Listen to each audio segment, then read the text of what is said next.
Los periodos de los planetas en sus órbitas, el flujo y reflujo de las mareas, la aceleración de un cuerpo que cae.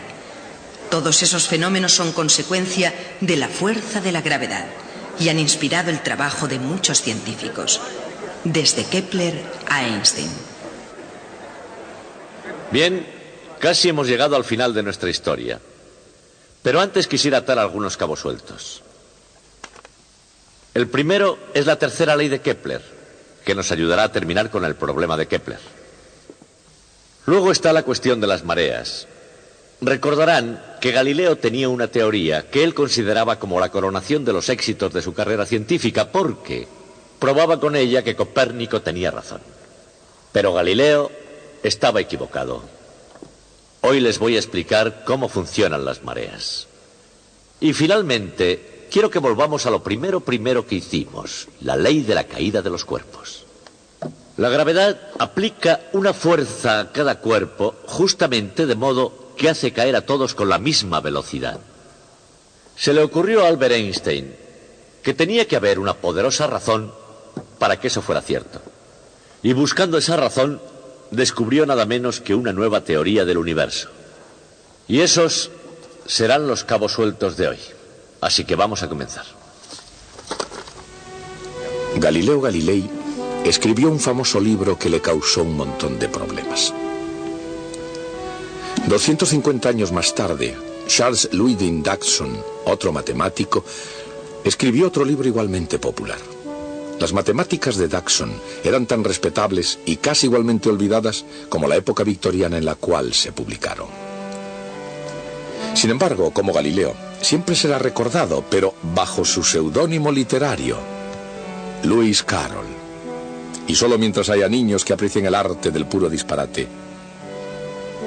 Ha llegado el tiempo, decía la morsa, de hablar de muchas cosas, de zapatos y barcos, de lacre, de colores y reyes, de por qué el mar está hirviendo de calor y de si los cerdos tienen alas. Lewis Carroll escribió A través del espejo para una niña llamada Alicia. Él podía haber tenido en mente la curiosa situación de Galileo. En primer lugar, porque si Galileo utilizaba la lógica cuando los temas que se discutían eran básicamente de religión, igualmente podía haber discutido sobre el sombrerero loco. La fe pura y la ciencia pura nunca han sido lo mismo. Así, naturalmente, cuando los eruditos de la Iglesia escudriñaron el telescopio de Galileo, lo hicieron por el cristal en plan ignorante. Y ante su insistente defensa de Copérnico, comenzaron a examinar qué podía haber allí de herético. Como es natural, un cargo tan serio nada tenía que ver con la fantástica morsa o los cerdos con alas, pero sí tenía algo que ver con la razón por la que el mar hirviente tiene mareas. Para Galileo, aquellas mareas eran más que el flujo y el reflujo de los océanos de la Tierra. Eran su evidencia de que la Tierra realmente se mueve. Existen mareas, argumentaba Galileo, porque la Tierra se mueve alrededor del Sol, y desarrolló una teoría con todo detalle que explicaba cómo sucedían exactamente las mareas. Teoría que Galileo consideró como el punto álgido de su carrera científica. Pero si hubiera tenido razón, solo habría una marea alta cada día, y ocurriría justamente a mediodía. La triste verdad es que la teoría de Galileo sobre las mareas era toda papel mojado. Las mareas avanzan y también retroceden, pero como muy bien se puede comprobar con solo un poco de paciencia y de observación, lo hacen 2 veces al día. Para entender ese comportamiento de las mareas, es preciso una mirada más amplia. En el sistema Tierra-Luna, la Tierra y la Luna giran alrededor de un centro de masa común, punto que de hecho se encuentra en el interior de la Tierra a unos 3/4 de distancia entre el centro de la Tierra y su superficie. El extraño movimiento oscilante de la Tierra, visto desde esta perspectiva, es realmente una órbita kepleriana del centro de la Tierra alrededor del centro de masa del sistema Tierra-Luna. Pero solamente el centro de la Tierra está exactamente en la órbita correcta. En el lado más próximo a la Luna, la gravedad de esta es demasiado fuerte, y el agua de ese lado es atraída hacia ella formando un abultamiento. En el lado opuesto, la gravedad de la Luna es demasiado débil para mantener el agua en su sitio, y así allí también se abomba hacia afuera tratando de escapar.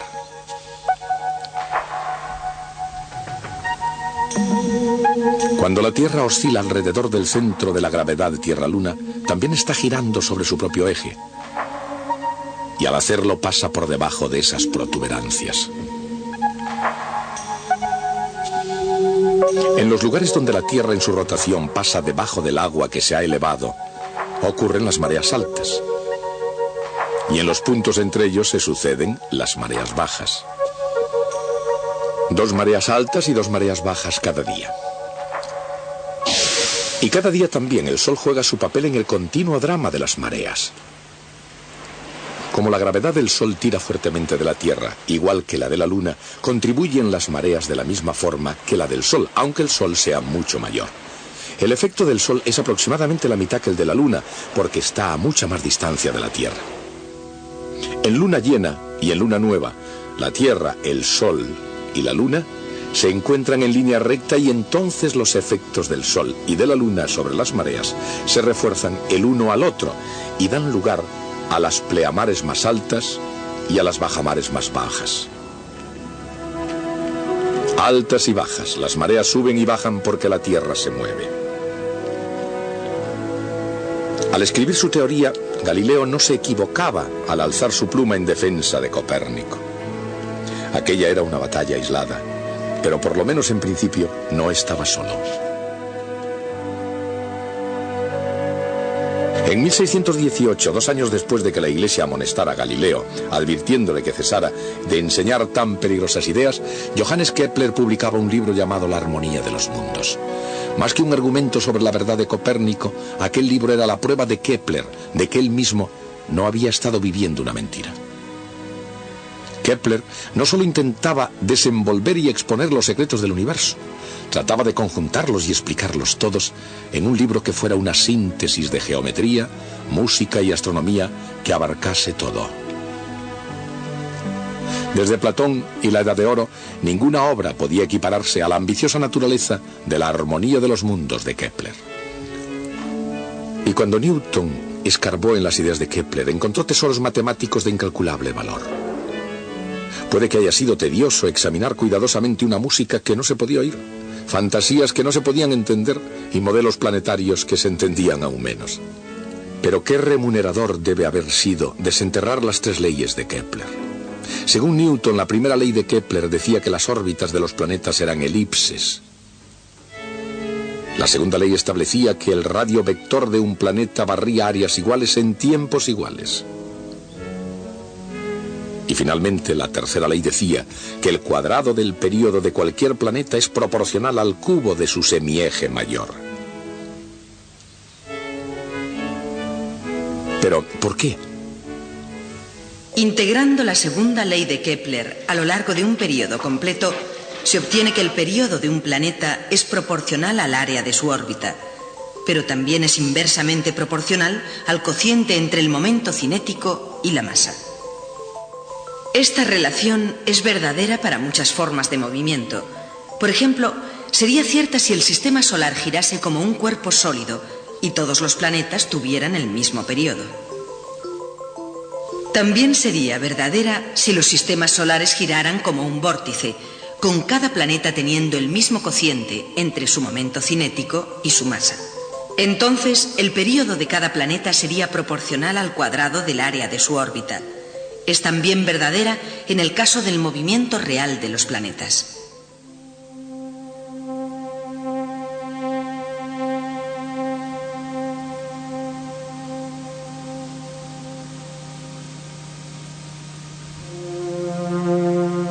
Este movimiento, producido y dirigido por la ley universal de la gravitación de Isaac Newton, presenta una órbita elíptica cuyo tamaño depende del cociente L partido por M.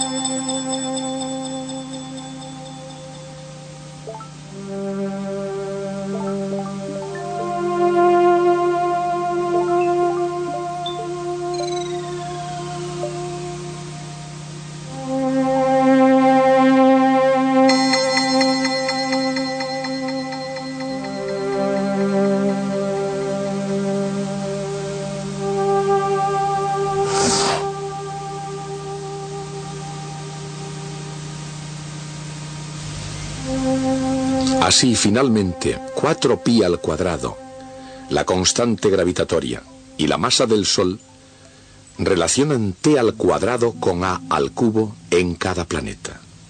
La tercera ley de Kepler relaciona los períodos de los planetas con el tamaño de sus órbitas. Y es una relación sencilla, elegante y en conjunto profunda. Por supuesto, la historia de la ciencia se puede ver como una serie de conexiones igualmente penetrantes. La arriesgada conexión entre una idea copernicana y la teoría de las mareas de Galileo. La conexión entre el Sol ascendiendo, la Luna ascendiendo y las mareas ascendiendo sobre la Tierra. La conexión entre estos tres unidos y encadenados en una órbita eterna. La conexión entre las órbitas de todos los planetas y las tres leyes de Kepler del movimiento planetario. La conexión entre las tres leyes de Kepler que explican cómo se comportan los planetas y las leyes de Newton que explican el porqué. Y finalmente, desde la ley de la caída de los cuerpos de Galileo a la tercera ley de Kepler, a la mecánica de Newton y a su ley universal de la gravitación, la conexión explica el universo mecánico. Pero algunas cosas raras en el universo parecían estar fuera del alcance incluso de la explicación de Newton y parecían requerir un cambio, no solo en la naturaleza de la gravedad, sino en el significado del espacio y del tiempo. Para Albert Einstein, el enigma de la gravedad, el tiempo y el espacio no era de pequeñas consecuencias. Era un rompecabezas que prometía ser un gran desafío y, si se resolvía, la respuesta a quizás algunos de los misterios más profundos del cosmos. Como Newton antes que él, Einstein comenzó con la ley de la caída de los cuerpos.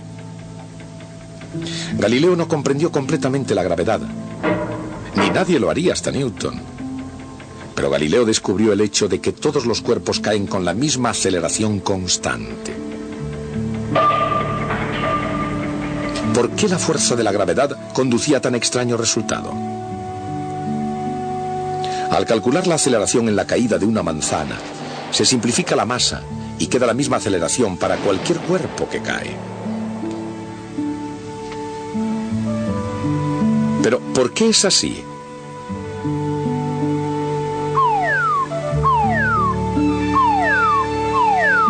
En F igual a m por a, la masa determina cuánta fuerza se necesita para producir una aceleración dada. Dicho de otro modo, la masa determina con qué fuerza un cuerpo resiste un cambio en su inercia. Esta propiedad de un cuerpo no tiene nada que ver con la gravedad. Se llama la masa inerte. En la ley de la gravedad, la masa determina con qué fuerza un cuerpo atrae a cualquier otro cuerpo en el universo. Esta propiedad no tiene nada que ver con la inercia. Se llama masa gravitatoria. Isaac Newton comprendió que la ley de la caída de los cuerpos significaba que esas dos masas completamente diferentes debían ser exactamente lo mismo para cada cuerpo en el universo. ¿Pero por qué? ¿Por qué la masa gravitatoria es siempre igual a la masa inerte? ¿Podría ser eso una coincidencia cósmica? Por regla general, los científicos no hacen mucho caso a fenómenos que puedan explicarse mediante coincidencias. Albert Einstein no le hizo ningún caso. Pensó que debía haber en la naturaleza una ley más profunda que hiciera que la ley de la caída de los cuerpos, en vez de ser un misterio, fuera algo tan sencillo que resultara perfectamente obvia. Y el principio que Einstein eligió se convirtió en la base de su teoría de la relatividad. Se llama el principio de equivalencia, es decir, equivalencia entre gravedad constante y aceleración constante. Imaginemos un experimento en el que objetos diferentes con diferentes masas caen todos con exactamente la misma aceleración, llamada g. Puede que eso suceda porque el laboratorio está sobre la superficie de la Tierra. Lo mismo sucedería también si el laboratorio estuviera lejos de la Tierra y de cualquier otro objeto. Digamos que en un espacio intergaláctico. Sucedería si el laboratorio estuviera acelerando hacia arriba con aceleración g. Todos los objetos en el interior, obedeciendo a la ley de inercia, no acelerarían, pero parecería que todos ellos caen con la misma aceleración constante.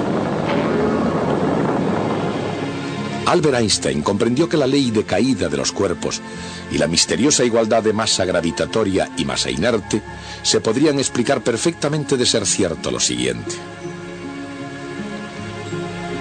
Ningún experimento de ninguna clase, realizado totalmente en el interior de ese laboratorio, podría determinar si los objetos caen porque la gravedad tira o porque el laboratorio está acelerando hacia arriba en el espacio.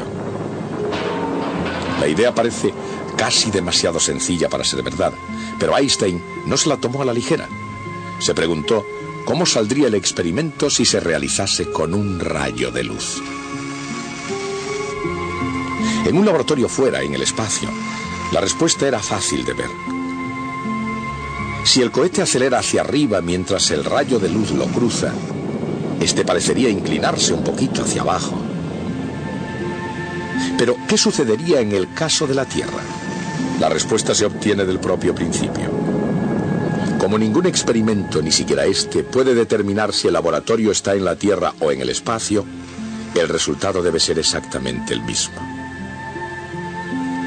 En otras palabras, Einstein concluyó que la luz, en vez de desplazarse en línea recta, se curva ligerísimamente a causa de la fuerza de la gravedad de la Tierra. Einstein predijo que la luz se curvaría de igual manera al pasar cerca del Sol. Cuando lo escribió en esta carta a George Ellery Hale, parecía muy bien sobre el papel, pero no lo suficientemente bien como para que los astrónomos quisieran arriesgar sus preciosos telescopios y mucho menos sus preciosos ojos mirando directamente al Sol. Así que George Ellery Hale, que se carteaba con Einstein y uno de los grandes astrónomos del siglo XX, hizo una amable sugerencia. ¿Por qué no observar el Sol durante un eclipse? Y eso es precisamente lo que salieron a hacer en 1919 Sir Arthur Eddington y su grupo de investigadores del Sol. El triunfante éxito de esa expedición fue la primera gran prueba de la relatividad, y eso convirtió en un instante al callado y tímido Albert Einstein en un héroe mundialmente famoso. Todo el mundo había oído hablar de él, aunque pocos podían entender la relatividad. Y nadie sabe realmente por qué el mundo tomó tan en serio a Einstein. Probablemente la gente exhausta por la Primera Guerra Mundial necesitaba un héroe. Su descubrimiento era benigno y Albert Einstein parecía como el tío predilecto de todo el mundo. Se convirtió también en un símbolo para todos los científicos, sin importar que solo unos pocos pudieran entender la gran obra de Einstein. El principio de equivalencia plantea una cuestión interesante. Si la luz recorre trayectorias curvas, ¿qué es una línea recta? Einstein dijo que no tenía sentido hablar de líneas rectas. El propio espacio es curvo. No solo el espacio, sino también el espacio-tiempo. Eso quiere decir que el espacio y el tiempo cambian cuando se mueven a través de campos gravitatorios. Pero, ¿cómo se relaciona eso con la física de Newton? En su ley de movimiento, Newton decía que un cuerpo con movimiento rectilíneo continuaría ese movimiento en línea recta hasta que una fuerza externa actuara sobre él. Si no hay líneas rectas, ¿qué sentido tiene la ley de la inercia? En un mapa plano o en una carta marina, la trayectoria más corta entre dos puntos es la familiar línea recta que los une. Pero no en la superficie de una esfera. Ahí la trayectoria más corta entre dos puntos no es una línea recta, sino un círculo máximo. Generalizando diremos que la línea más corta entre dos puntos de cualquier superficie se llama geodésica. Decía Einstein que la luz de las estrellas no puede realmente desviarse por la fuerza gravitatoria del Sol. En lugar de eso, se puede decir que viaja inercialmente por el camino más corto entre cada dos puntos en el espacio-tiempo curvo local. A cualquier observador le parece que se curva. Y por la misma razón, la órbita de la Tierra no tiene por qué ser, como dijo Newton, un compromiso entre la inercia que hace que la Tierra quiera irse en línea recta y la gravedad del Sol que mantiene a la Tierra dando vueltas a su alrededor. La Tierra, como la luz, se mueve inercialmente, sin fuerza ninguna, a lo largo de una geodésica del espacio-tiempo local creado por la presencia del Sol. Dicho de otra manera, el espacio-tiempo curvo, o incluso solo el espacio curvo, puede crear la apariencia de una fuerza, incluso si no hay ninguna. Imaginemos dos seres comenzando un viaje que obedezca a la ley de la inercia a lo largo de lo que ellos creen ser dos líneas rectas. Pero como se encuentran sobre una esfera, realmente son círculos máximos. Al cabo de algún tiempo, comienzan a aproximarse de nuevo, como si fueran arrastrados por una misteriosa fuerza que puede que ellos incluso llamen gravedad. Einstein hizo exactamente lo contrario. Eliminó la fuerza de la gravedad, reemplazándola por la curvatura del espacio-tiempo. Pero con eso había creado un gigantesco dilema. ¿Qué hace la masa para que el espacio-tiempo se curve? Einstein pasó los 7 años más difíciles de su vida, de 1909 a 1916, trabajando en el enigma. Cuando acabó, había producido nada menos que una nueva teoría del cosmos. No era una teoría ideada para extender o ampliar el universo mecánico de Newton, sino más bien para reemplazarlo completamente. ¿Podía ser eso posible? ¿Podría ser que después de todo la teoría de Newton estuviera equivocada? ¿Acaso no cae la Luna 1,27 milímetros cada segundo? ¿No barren los planetas áreas iguales en tiempos iguales? Y cuando una nave espacial deja la Tierra, ¿quién la conduce?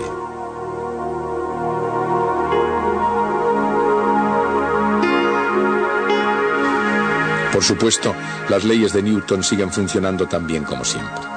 En la mayor parte de los lugares y momentos, el universo de Newton y el de Einstein son tan casi idénticos que solo los más precisos instrumentos científicos, forzados hasta los límites de sus posibilidades, podrían detectar las pequeñísimas diferencias.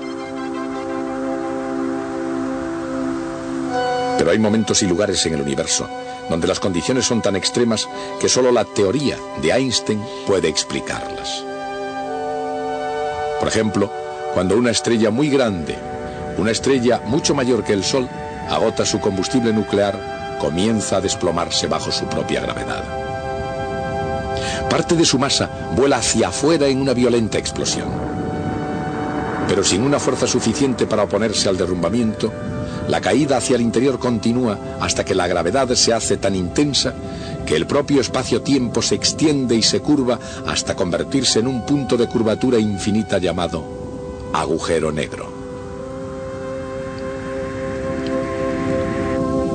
Como cualquier proyectil ordinario cayendo a tierra, la luz y absolutamente todas las demás cosas son absorbidas por esa aterradora concentración de masa.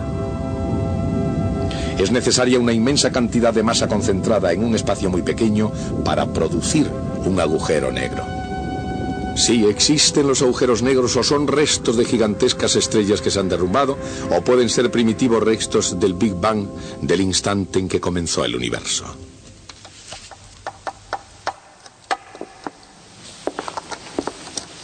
Por supuesto, a todos nos tortura la idea de imaginar cómo sería encontrarse en el interior de un agujero negro.